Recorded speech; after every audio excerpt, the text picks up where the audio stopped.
Bismillahirrahmanirrahim. Alhamdulillahirabbil alamin wassalatu wassalamu ala Rasulillah sayyidina wa maulana Muhammadin wa ala alihi wa sahbihi ajmain, amma ba'du.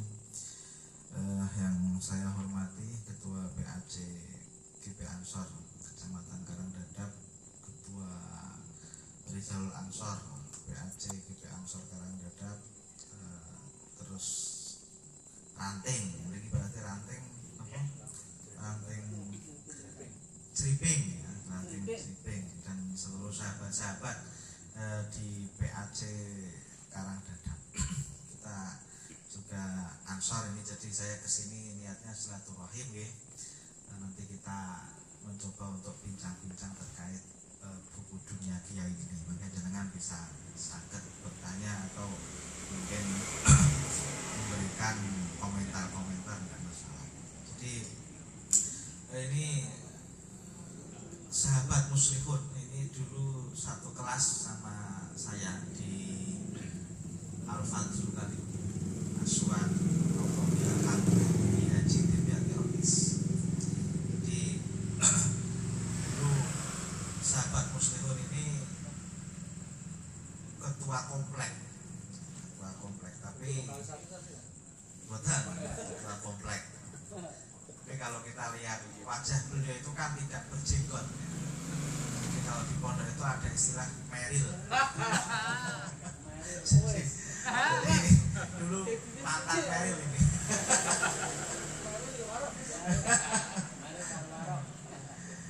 Alhamdulillah pada malam hari ini kita bisa berkumpul, kita bisa ngobrol-ngobrol, ngopi. Mungkin kalau di Ansor itu karena rata-rata sudah dewasa ya, jadi untuk acara-acara bedah buku itu cukup jarang. Bahkan di Ansor Kabupaten Batang itu juga jarang yang mengadakan bedah buku. Paling biasanya ngaji, terus selapanan ada rutinan ngaji kitab dan lain sebagainya. Karena memang rata-rata usia Ansor itu kan sudah dewasa, sudah mikiri ya kerja dan lain sebagainya. Apalagi kayak sahabat Muslim ini yang mau poligami ini kan mikirnya kan sudah ekonomi terus, jadi begitu. Jadi nggak sempat kalau untuk baca buku itu, biasanya sudah nggak sempat. Biasanya kalau yang bedah buku itu ya kalau di Kabupaten Batang ya Ansor jublu ya, masih biasanya Ansor, tapi kalau ada acara IPPNU ikut rekan-rekan kita karena memang usianya. Tapi tidak apa-apa. Jadi buku Dunia Kiai ini mungkin jenengan sebagian sudah baca, kemarin sudah saya share ke dan Arwani filenya. Ini sebagian saja ya, jadi sebagian dari tulisan-tulisan saya di buku Dunia Kiai yang mungkin sebenarnya ada 100-an halaman lebih. Tapi ini karena untuk meningkat jadi sekitar 50-an halaman, dan ini isinya sebenarnya terkait apa ya, refleksi saya ketika berguru kepada para kiai, membaca karya para kiai. Jadi refleksi-refleksi itu saya tuliskan dalam sebuah tulisan. Karena kan begini, para kiai ini selain beliau ini apa istilahnya mengajarkan kitab kuning dan lain sebagainya, ada keteladanan beliau dalam kehidupan sehari-hari. Misalnya di sini ada yang pertama itu tentang Mbah Ki Haji Hasyim Asy'ari atau Hadratus Syekh Ki Haji Hasyim Asy'ari. Ini saya menulis beliau tentang perlawanan kultural ya. Jadi perlawanan kultural itu melawan tapi tidak menggunakan senjata, kira-kira begitu. Jadi melawan tapi tidak menggunakan senjata. Kalau yang kita kenal perlawanan Hadratus Syekh ini kan resolusi jihad ya, yang sekarang kita peringati sebagai Hari Santri. Tanggal berapa sahabat-sahabat? Ini pada ingat apa enggak ini? 22 Oktober. Tapi sebenarnya Ki Hasyim Asy'ari juga pernah melawan, tapi disebut Gus Dur itu dengan perlawanan kultural tanpa mengangkat senjata. Ini terjadi ketika Ki Hasyim Asy'ari pada saat itu dipaksa oleh Jepang untuk membungkuk menghadap ke arah makamnya Kaisar Jepang, namanya Shikere ya. Ini kan bahasa ini menolak, karena bagi beliau melakukan Shikere ini menyalahi akidah Islam, karena berarti secara tidak langsung mengakui bahwa Kaisar Jepang ini putra Dewa Matahari. Nah ini Ki Hasyim Asy'ari menolak. Tapi penolakan beliau akhirnya membuat Jepang marah. Kalau mungkin jenengan pernah lihat film Sang Kiai, itu kan Jepang marah, akhirnya beliau ditangkap, terus dianiaya sampai tangan beliau ini berlumuran darah. Tapi beliau tetap kekeh nggak mau melakukan Shikere, itu nggak mau. Nah ini oleh Gus Dur dibaca sebagai perlawanan kultural, karena dengan Ki Hasyim Asy'ari ini tidak mau, walaupun beliau tidak mengangkat senjata, ini akhirnya mengundang apa istilahnya, mengundang simpatisan masyarakat para santri. Tahu kiainya itu di penjara, disiksa, kan tetap mereka bergerak, tidak mungkin terus diam-diam. Akhirnya para kiai yang lain, terus para santri, masyarakat ini, mereka melakukan demonstrasi, melakukan protes ya, terhadap Jepang pada saat itu. Sehingga Jepang ini terus khawatir, ini bahaya ini kalau masyarakat protes, masyarakat pada demo, pada menuntut kebebasan Ki Hasyim Asy'ari, kalau kita nggak membebaskan bahaya.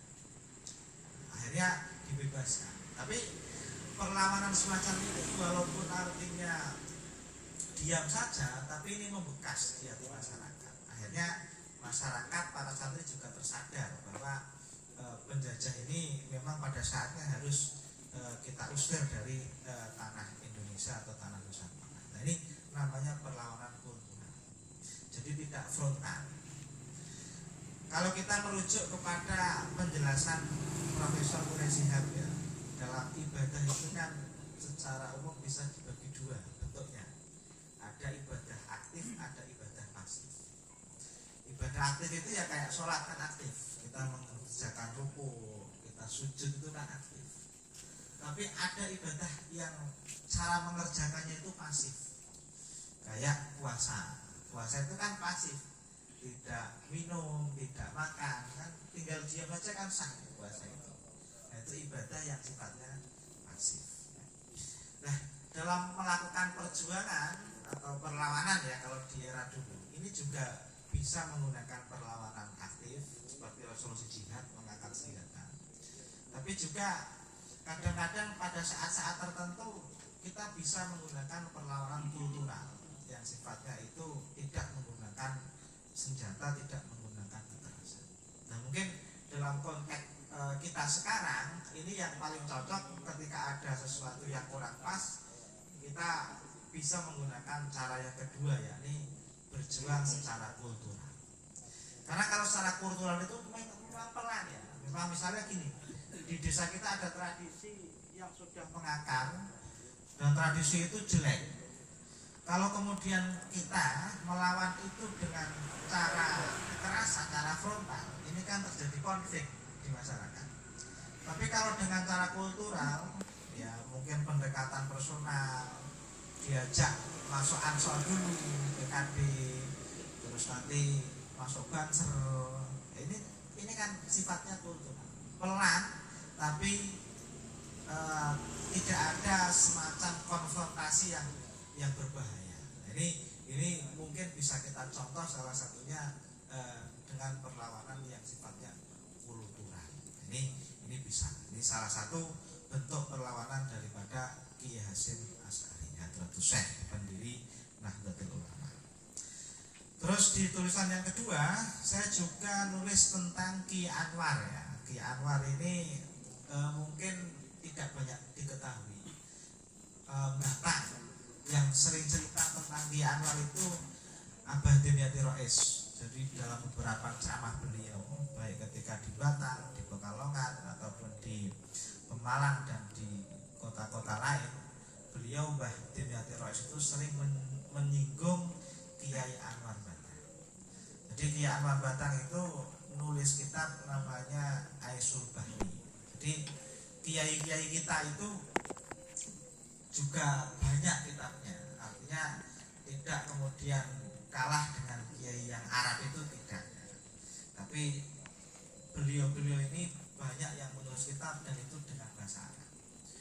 Misalnya ada Ki Anwar Batang, terus ada lagi Ki Nawawi Banten. Bahkan Ki Nawawi Banten ini kalau di Mekah pada saat itu dijuluki Sayyid Ulama Al-Hijaz, pimpinan ulama Hijaz pada saat itu. Karyanya banyak sekali. Ada yang namanya Ki Ihsan Jambes. Ki Ihsan Jambes itu yang nyarai kitab Minhajul Abidin yang ditulis Imam Al-Ghazali. Padahal Ki Ihsan Jambes itu belum pernah mondok di Arab, tapi bisa nulis kitab dalam bahasa Arab dan dulu malah digunakan di Al-Azhar sebagai salah satu mata pelajaran. Jadi luar biasa. Terus yang ke bawah sini ya, yang belum lama, misalnya ada Kiai Bisri Mustafa, dan ini saya nanti juga menulis tentang beliau. Kiai Bisri Mustafa itu selain karangan terjemahan kitab-kitab, beliau juga nulis kitab dalam bahasa Arab. Ada yang namanya kitab Zadus Zu'ama wa Dakhiratul Khutobah, kalau tidak salah juga ini. Jadi bekal para pemimpin dan para dai.